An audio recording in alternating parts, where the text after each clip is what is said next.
Retro Game Crunch compilation isn't just a series of games from 2014, but feels like something that can only have been made from 2014. It's a living tribute to games from the NES by 3 developers who grew up with the system. It was funded via Kickstarter with the idea that the games would be made from concept to early prototype within the constraints made through a game jam. Meaning that once a theme was decided, 72 hours later they would release a prototype based off of the theme. With how games are made with the generation of the developers, Retro Game Crunch is very much a product of our day and age, where funding can come from anywhere and you can still make a worthwhile project within a short development time. Once in a while we do see indie games compiled into one convenient package. Experiment 12, the chain game started by Terry Cavanaugh going to different developers, comes to mind, as well as a few less than well-remembered efforts and collaborations. With Retro Game Crunch, a collection of 7 original titles, $15 can be a bit of a hard sell for those browsing their Steam page. Does this collection find game jam greatness like Gods Will Be Watching, or will we find one too many cheetah men that we ask for? Allow me to explain. I say these games have a short development time, but that comes with a bit of an asterisk. The game started with 3 developers working on Ludum Dare's game jam with the theme of evolution.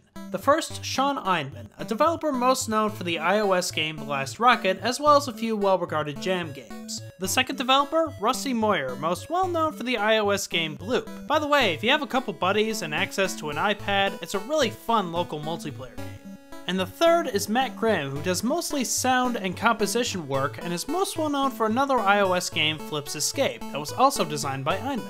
A couple fun facts is that Grimm got to do some design work for the very first time developing Crunch, and is also a world record holder for Burger Time. What a dweeb.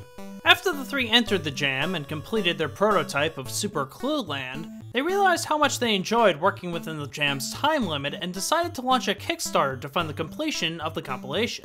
6 games in 6 months was the idea.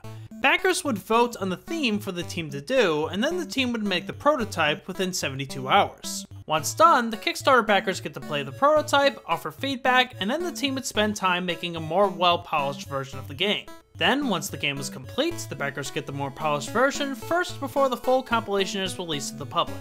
The Kickstarter was successfully funded, but the completion took a little bit longer than 6 months. They spent so much time and effort making the games that Moyer had to get physical therapy to be able to rest his hands. I'm not kidding, he had to see a surgeon to take a few months off from developing games. So you can't really fault them for not working hard enough.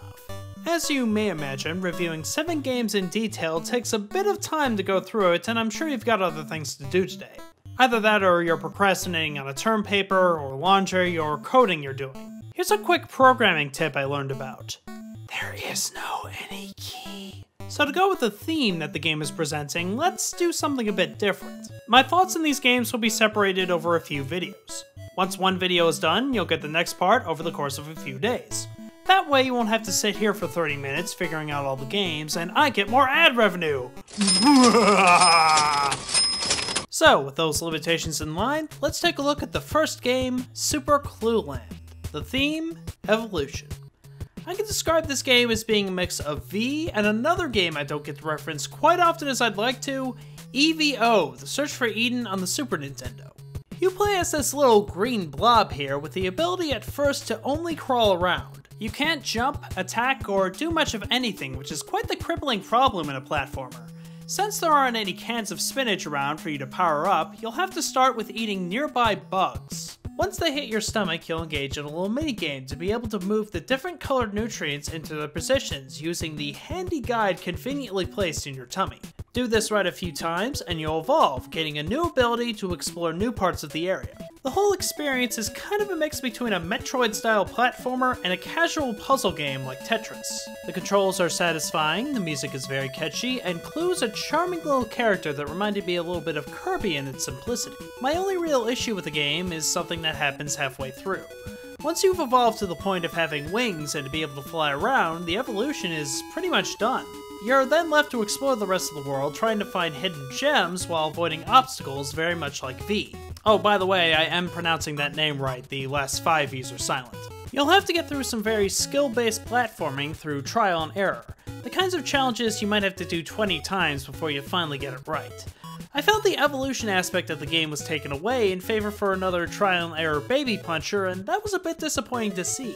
Yes, I know there's one last evolution you need before you can face the final boss, but there was this great element that you never really knew what you were going to evolve into next that I felt was kind of taken away. In 2014, it's getting a little bit harder to find these Massacre games that really stand out, and I wish the evolution was a bit more of the focus in the game. The game takes about an hour long to beat all the way through, and even with that gripe, it's still a really enjoyable platformer. The unique mechanic is very refreshing, the world is very well designed, and it has a lot of charm to it. A really solid game for the compilation to start with. The next game in the crunch? End of Line. The theme, Immortal, Learn to Die.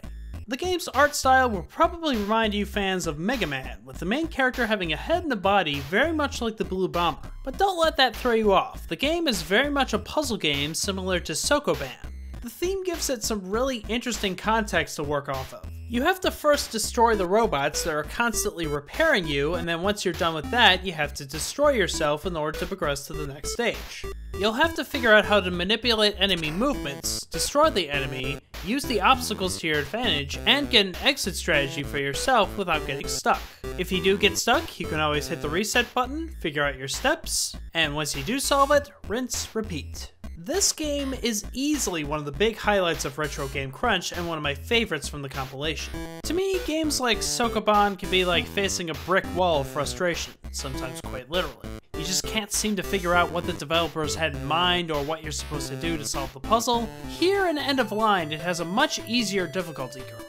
It introduces new mechanics like different suits that allow you to walk through fire or allow you to create an ice path in the water, which gives the game a lot of variety. You can also find a lot of variety in its level design. It's clear that the team had a lot of really fun ideas to exploit with the concept. The difficulty curve is very well balanced as it gets more and more challenging, with one laser block puzzle in particular being really challenging.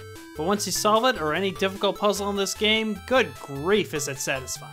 The story in the game is also really interesting, with having the idea of ending it all. It's set in this post-apocalyptic world and has a healthy amount of mystery to it where you're curious as to what happened to it all. Amazingly enough, it actually has two endings, a good and a bad ending.